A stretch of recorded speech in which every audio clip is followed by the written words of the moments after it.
প্ৰধান শিল্পীক শ্ৰদ্ধাঞ্জলি জ্ঞাপন কৰিবৰ কাৰণে আপোনালোক সকলোৱে সমবেত হৈছে। মই সকলোকেই এবাৰ যাতে আমি চাৰ্কুল হৈ ঘূৰণীয়া হৈ থিয় হৈ 1 মিনিটৰ বাবে তেখেতৰ আত্মাই যাতে স্বৰ্গত স্থান পায় তাৰ কাৰণে সকলোৱে প্ৰাৰ্থনা কৰিবৰ কাৰণে 1 মিনিট সময় মৰ্ম প্ৰাৰ্থনা কৰিবৰ কাৰণে আমি সকলোকে অনুৰোধ জনাইছোঁ। মই সময়টো আমাৰ ঘৰত আছে চাবনে টাইমটো চাই দিছোঁ দেখোন। আমি 1 মিনিট সময় আমাক সদায় উৎসাহিত কৰিব। যিবিলাক গান তেখেতে গাই গ'ল, গানৰ মাজতে যেন তেখেত হেৰাই গ'ল, এনেধৰণে আমাৰ অনুভৱ হৈছে।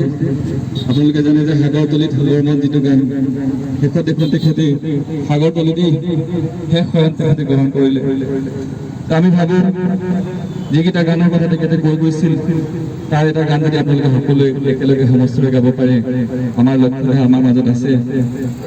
যিটো গান আমি ইয়াতে চলি আছে মায়াবী ৰাতি, মই অনুৰোধ কৰিম যাতে অলপ সময় পিছত আমি সকলোৱে গীতটো একেলগে এবাৰ তেখেতক শ্ৰদ্ধা স্মৰণ কৰি আমি গাব পাৰোঁ, গাবলৈ চেষ্টা কৰোঁ। মনত পৰিছে চাগে আপোনালোকে জুবিনৰ এটা শেষৰ গান আছিল, জুবিনদাৰ মোৰ কথাই আমনি কৰেনে। জুবিনদাৰ কথাই নিশ্চিতভাৱে সকলোকে আমনি কৰিব। তেখেতৰ কথাই সকলোকে নিশ্চিতভাৱে আজিও কন্দুৱাই আছে। গোটেই অসমবাসী শোকাতুৰ হৈ গৈছে। অকল অসমতেই নহয়, গোটেই ভাৰতবৰ্ষত, পৃথিৱীৰ বিভিন্ন প্ৰান্তত য'ত অসমৰ অসমীয়া লোকসকল আছে তেখেতলোকেও আজি তাৰিখত তেখেতসকলে কান্দি আছে।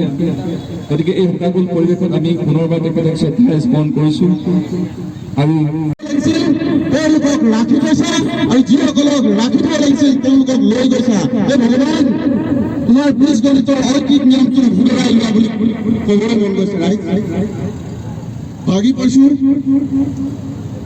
এই প্ৰেৰণা কৃষ্ণ